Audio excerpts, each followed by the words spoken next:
இயேசுவின் நாமத்தினாலே உங்களை வாழ்த்தி வரவேற்கிறேன்.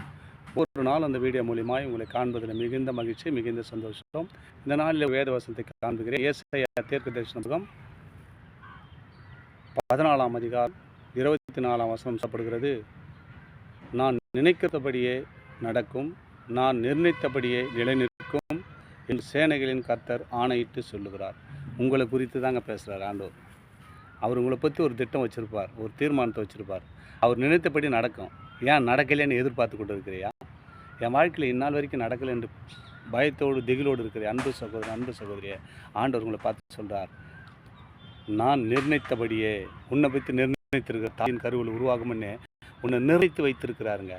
நீ என்னுடைய மகன், என்னுடைய மக அப்படின்னு சொல்லிட்டு அவர் நிர்ணயித்தபடியே அது நிலை நிற்குமா? அவர் நிர்ணயித்தபடியே நடக்கும், அவர் நிர்ணயித்தபடியே நிலை நிற்கும், நான் நினைத்தபடியே நடக்கும், நான் நினைத்தபடியே நிற்கும் என்று சேனைகளின் கர்த்தர் சொல்லுகிறார்.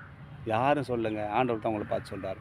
இந்த வீடியோ பார்க்குற, இந்த வசனத்தை கேட்குற அன்பு பிள்ளைகளை, உங்கள் வாழ்க்கையில் எதுவும் நடப்பெறலை, நான் நினச்சது நடக்கலைன்னு எதிர்பார்த்து கொண்டுக்கிறியா? ஆண்டவர் உங்களை பார்த்து தான் சொல்கிறார். நடக்கலைன்னு கவலைப்படாத மகளே, நடக்கலைன்னு கவலைப்படாத மகனே, நான் நிர்ணயித்த நேரம் ஒன்றும் வரல, நான் நினைத்து கொடுத்த நேரம் ஒன்றும் வரல, வந்த உடனே அது எல்லாம் நிலைநிற்க போகுது, நீ ஆசீர்வாதமாக இருக்க போகிற என்று ஆண்டவர் உங்களை பார்த்து சொல்கிறாரு.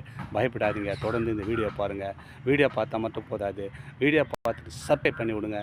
நான் போடுகிற எல்லா வீடியோவும் உங்களுக்கு பிரயோஜனமாகவும் தேவனுடைய நாமத்தை மையம் ஏதுவாகும். ஆமேன். God plus.